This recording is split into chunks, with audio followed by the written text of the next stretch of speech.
আমাদেরকে সবচেয়ে ভালোবাসেন আমাদের রব আল্লাহ।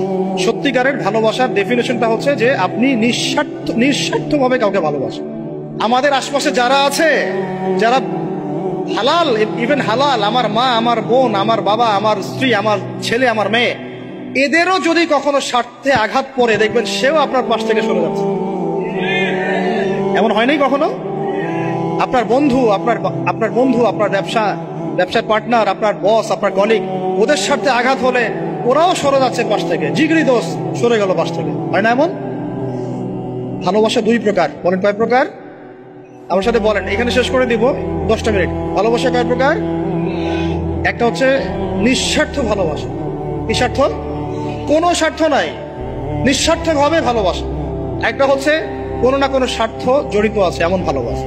আপনার স্ত্রীর চাহিদাও যদি আপনি পূরণ করতে ব্যর্থ হন, দেখবেন স্ত্রীর সাথে আপনার গন্ডগোল লেগে যাচ্ছে, যদিও সে হালাল, বৈধ। তাই না? এমন হয় না অনেক সময়?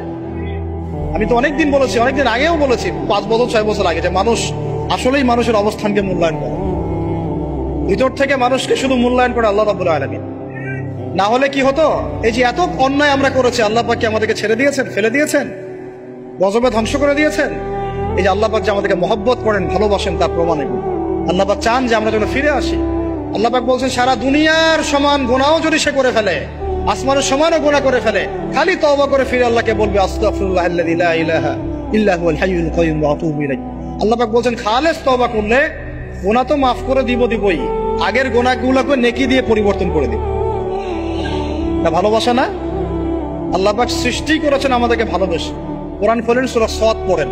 সূরা সাদের মধ্যে দেখবেন আল্লাহ বলছেন, খালাকতু বিয়াদি মা মানাআকা আল্লা তাসজুদা খালাকতু বিয়াদাই, মানে তুমি ইবলিস কেন তাকে সিজদা করলে না যাকে আমি নিজ হাতে সৃষ্টি করেছি? এটা মহব্বতের বহিঃপ্রকাশ না? আল্লাহ আমাদেরকে নিজ হাতে সৃষ্টি করেছেন। আল্লাহ পাকের হাত কেমন এটা আমরা ব্যাখ্যা করতে যাব না। এর হাতের অর্থ কি সেটাও ব্যাখ্যা করার, তাহবিল করার দরকার নাই। কোরআনে আসছে যেভাবে, সেভাবে আমরা ঈমান রাখবো। ঠিক আছে ভাই? এখানে আবার অনেক তালগোল পাকায় ফেলে এবং বিভ্রান্ত হয়ে যায়, এদিকে যাওয়ার দরকার নেই। এখানে বোঝানো হচ্ছে আল্লাহ রাব্বুল আলামিন আমাদেরকে মহব্বত করে সৃষ্টি করেছে।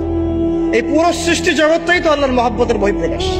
সবকিছু এত নিপুণ ভাবে চলতেছে, এটা মহব্বতের বহিঃপ্রকাশ না? আমি আপনাদেরকে নিয়ে যদি কোনোদিন কক্সবাজারের সৈকতে তারা দেখাতে পারতাম, তাহলে আমি বুঝাইতে পারতাম আপনাদেরকে যে এই মহাবিশ্বটা ঠিকই আছে। কিন্তু তারার মধ্যে একটা গাণিতিক ক্যালকুলেশন আছে যেটা সবাই জানে না। যারা একটু অ্যাস্ট্রোনমি নিয়ে পড়াশোনা করেছে তারা জানে। আপনার মানে মাথার বিবেকই উল্টায় যাবে যে এত সূক্ষ্মভাবে কিভাবে আল্লাহ রাব্বুল আলামিন এই মহাবিশ্ব সৃষ্টি করলেন।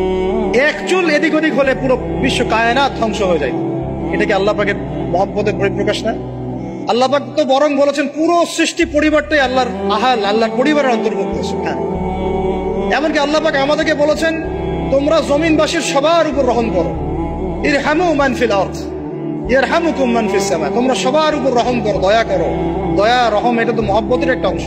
তোমরা সবার উপর দয়া করো, রহম করো, মহব্বত করো। এটা কি হবে? তাহলে আল্লাহ পাক আসমানে যিনি আছেন, আল্লাহ পাক তোমাদের উপর রহম করবে।